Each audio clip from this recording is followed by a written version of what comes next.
If it's not a survivable outcome, it's usually an immediate failure. Yeah, the stage 2 check is really important for a student. It's when we start assessing their cross-country flying abilities. So they don't literally fly across the country, but they fly distances over 50 miles away. Now we start testing new skills like navigation skills, whereas when we were testing them at the stage 1 check, it was all about, can you fly the airplane? Can you take off? Can you land? Can you be safe alone in this machine, right? And on the stage 2 check, it's much more refined about their navigation abilities. We also test them on the performance takeoffs and landings. That's short field and soft field takeoffs and landings. So it's a really good halfway measure before we get to the final stage check before their check ride. Just to make sure the student's continuing to progress, we get to assess some new abilities that we haven't tested yet with that person and make sure they're on the right trajectory as we approach the final and last stage check. When did I finish my stage 2 check? It was actually just a few days ago. Was it 2-3 days ago? I had a chance to go over the things that I missed prior. So I've actually taken that stage 2 twice. Had a bit of a setback, but I went back to the drawing board and went over all the things that I was deficient at. Came back strong and finished off the stage 2 check 2 days ago. So the stage 2 flight portion includes being tested on pilotage and dead reckoning. Those are both navigation skills. It also includes being tested on flight by reference to instruments. So we put foggles on them, or glasses that obscure your vision out. So it's like you're flying in a cloud and you can only see inside the airplane. And we do something called unusual attitude recoveries, which is if you got disoriented when you entered this cloud, how could you get out of it? How could you fly through the situation where your body's kind of confusing you on, are you up, are you down, are you climbing, descending, right?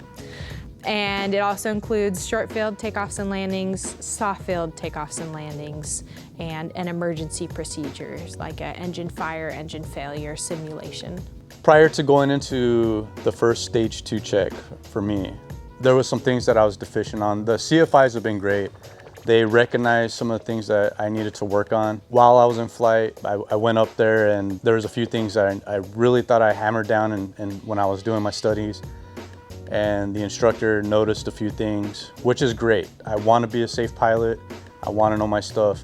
I thought I knew it. Tactfully, of course, they came back and said, hey, we need to work on a few things. Let's work on that. We'll come back to the drawing board, learn what we need to learn, and we'll go up and fly again. The second time I went up there with the stage instructor, I think everything went much better. Still some things that I need to work on as a pilot, especially as a student. I think being teachable is another part of the journey that I'm on to become an airline pilot. But having said that, the CFI has been great. They know their stuff. They recognize that there are some deficiencies in my flying and they want me to be the best pilot that I can be. And they're helping me get there. So I appreciate them very much. So a student practices the emergency situations with their instructor. Every scenario is a little different though, which is why we practice it and test it so frequently. It's on every single stage check we do with our private pilot students. Because you could be at your cruising altitude a lot higher above the ground. You could be in your traffic pattern, right? Much closer to the ground. It could be on a takeoff. It could be as you're descending into an airport for landing. And all of these scenarios really require quality decision making to find the best path forward should you have an unfortunate engine failure or engine fire, some sort of emergency that occurs at that point in time. So the students practice it quite a bit, but I would say because of that, because of all the variety you could get on when it occurs, what's the specifics of the scenario, how task saturated were you at that moment when it occurred, right? Leads to students having some trouble on the test because really I'm not testing do they have perfectly memorized what we can do with an engine fire, engine failure. I'm testing their decision-making skills, which they are still developing because they are a very new pilot. This is one of the bigger items that was an eye-opener for me. Learning on instinct and memorization is important for emergency situations. I thought I had memorized every single portion of the emergency checklist, but when I went up in the plane with the instructor saying, all right, what do you do in a situation where you have a fire in the engine while you're in flight? You have to be able to react quickly. You gotta have that memorized so you can just go down, get done on the checklist. And in this situation when I was up there, I kind of fumbled around a little bit and it didn't quite meet the expectations of the CFI. Or the flight instructor, because they really want me to be safe up there. What I do know is I try to study as much as I possibly could, put it to memory, but I didn't put it to muscle memory. So I think that's gonna be a lesson learned for me to practice to chair fly any procedure that I may need to know in the future, and really understand every portion of it, so that way I can fly as safe as possible. So the stage 2 check has a ground portion and a flight portion. Common technical mistakes I see often come with the emergency scenario or with navigating when under flight by referenced instruments or when they're wearing the foggles. So they're looking only inside and are trying to figure out where they are or how to get out of this imaginary cloud I told them we just flew into. That's where we get a lot of struggles initially on the stage 2 checks, because it's a difficult skill. The student has minimal time practicing in the clouds or in simulated cloudy scenarios, right, wearing the foggles, right, compared to all the time we spend looking outside the windows. So it's a tough skill for them at this stage.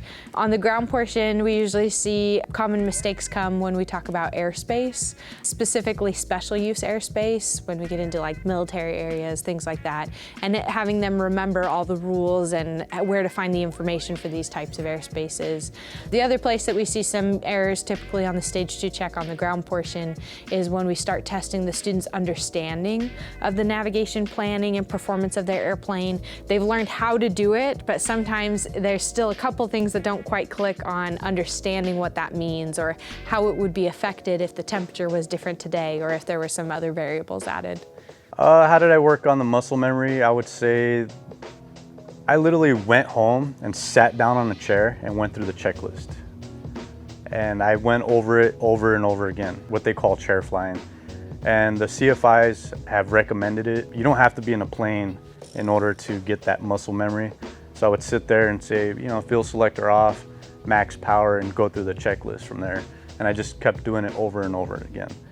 The first time when I took the test, I didn't actually do that. I sat there and read the checklist, and I did put it to memory, but when I went up in the sky, I didn't have that muscle memory, so it kind of bogged me down a little bit, and I wasn't as fast as I thought what I should be conducting that checklist in an expedient manner. You know, I first of all recognize the CFIs for knowing what, you know, they know the checklist. Like I said before, they want me to be safe, and they recognized that and came back and said, hey, we just have a couple of things we want to work on, and let's work on that, so you could be a safe pilot. Great experience. I would say on the emergency scenario, right, if we had an equipment failure that led to an emergency situation, if it's not a survivable outcome, it's usually an immediate failure that we're gonna have to come retest.